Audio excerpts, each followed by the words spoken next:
આપણે ત્યાં વિશેષતા એ છે કે આખી જિંદગી મનુષ્યએ કોઈ પુણ્ય ન કર્યું હોય, સત્કર્મ ન કર્યું હોય, છતાંય છેલ્લી ઘડીએ પણ ભગવત નામ અથવા યમના પાન કરી લે ને તો એ ઠાકોરજીનો ઉદ્ધાર કરી લેતા હોય છે.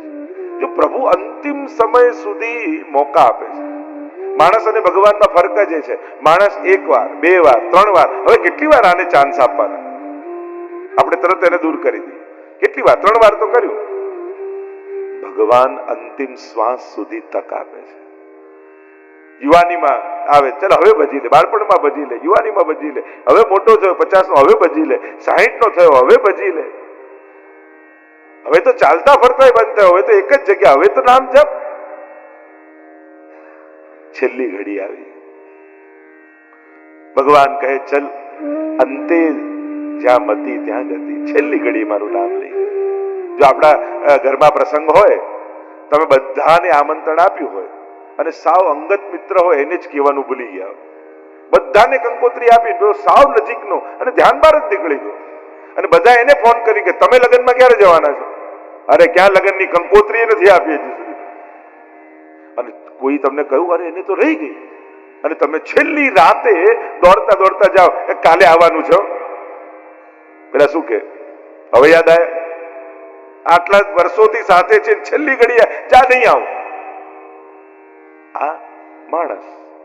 અને ભગવાન પેલો ગજેન્દ્ર બધે ફસાયો, બધાને પોકાર્યા, ગ્રાહ મગર પગ પકડીને ડુબાડે છે, બધાને બોલાવે છે, બધા ભાગ્યા. અંતિમ ક્ષણે ભગવાનનો પોકાર કર્યો, હે હરી. છેલ્લે બોલાવ્યા એ પહેલા દોડીને આવી ગયા, ગ્રહનો ઉદ્ધાર કર્યો. આજ પ્રભુની કૃપા છે. આખી જિંદગી કદાચ ભૂલી ગયા, પણ અંતિમ સમયમાં પણ જો ભગવાન યાદ આવી ગયા તો પ્રભુ તમને નિરાશ નહીં કરે. અરે આપણે ત્યાં તો માણસ કાંઈ કર્યા વગર ગુજરી જાય ને તોય મર્યા પછી પણ મુક્તિ થઈ શકે એના ઉપાય શાસ્ત્રોમાં છે. ગયામાં જઈને શ્રાદ્ધ કરો, ભાગવત કરો, આ કરો, આ કરો. ભગવાન મર્યા પછી પણ તક આપે છે કે ચલ તને અવસર આપું. આ પ્રભુની કૃપા.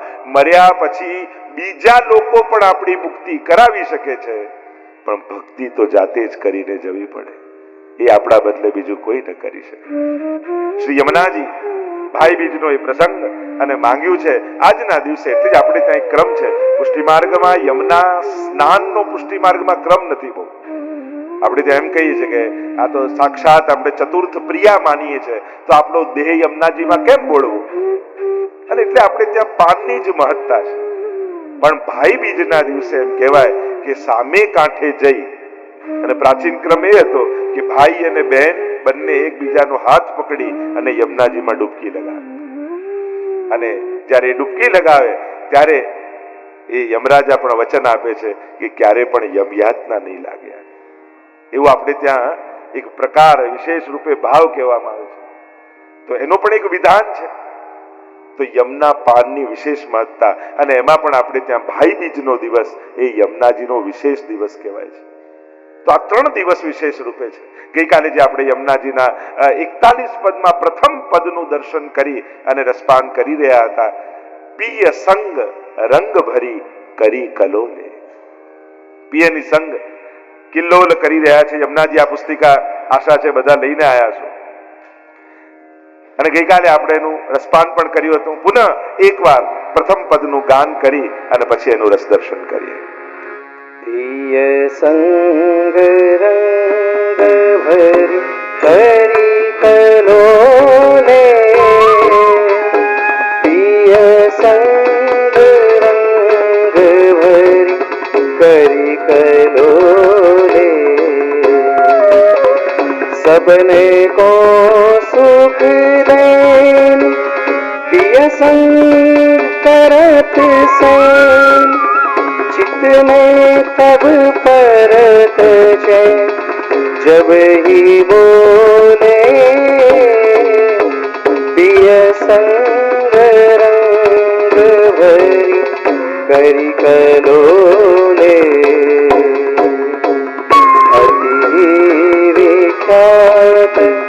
सब बात इनके हाथ કૃપા કરીય તો રે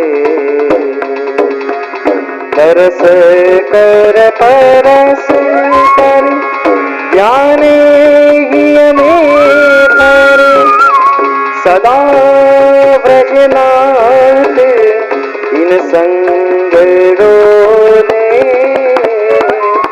પ્રિય સંગ રંગ ભરી કરી કલોલે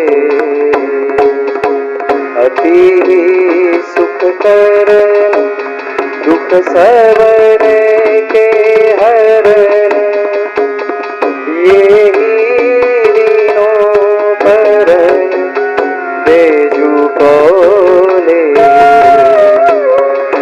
ऐसी श्री यमुने जान तुम करो गुणगान रसिक प्रीतम पाए नग मोले प्रिय संग रंग भरी करी कलोले प्रिय संग रंग भरी करी कलोले प्रिय संग रंग भरी करी कलोले પ્રિય સંગ રંગ ભરી કરી કલોલ. જો પ્રથમ પદ હું એ રીતે લઈ રહ્યો છું કે 41 પદ તો સાર તમને ખ્યાલ આવી જાય. કદાચ બધા પદ ન લેવાય તો તમને કોઈ પદમાં એમ નહીં લાગે કે આ નથી ખ્યાલ આવતો. અને એમ પણ શર્ટ નું પહેલું બટન બરાબર લાગે ને તો બાકી બધા બટન બરાબર લાગી જાય. પહેલું ખોટું લાગે બધા ખોટા લાગે. એટલે એ રીતે આપણે રસ દર્શન કરી રહ્યા છીએ કે 41 પદના ચાવી રૂપ પ્રથમ પદને આપણે જ્યારે પ્રારંભ કરીએ છીએ અને જેનો પ્રારંભ ઉત્તમ હોય એનો અંત પણ ઉત્તમ હોય તો એ રીતે રસ દર્શન. પ્રિય સંગ રંગ ભરી કરી કલોલે સબન કો સુખ દેન પ્રિય સંગ કરત સેન બધાને આનંદ આપવા માટે સબન કો સુખ દેન પ્રિય સંગ કરત સેન સેન એટલે ઈશારો સંકેત. કારણ કે જે જીને ભૂલી જાત પિય તિને સુધી કરી દે 41 પદમાં આગળ આવશે. જેને પ્રભુ પણ ભૂલી ગયા છે દૈવી છે પણ એ દૈવી જેવો સંસારમાં જઈને સંસારી લોકો સાથે રહેતા રહેતા એવા સંસારાવેશિત થઈ ગયા છે કે ભગવાન પણ એનું વિસ્મરણ કરી ચૂક્યા છે. મહાપ્રભુજી પણ ષોડશ ગ્રંથમાં આજ્ઞા કરે છે કે ભગવાન કોઈનો હાથ છોડી દે હરિણા યે વિનિર્મુક્તા તે મગ્ન ભવસાગરે. જે સંસાર સાગરમાં સંસાર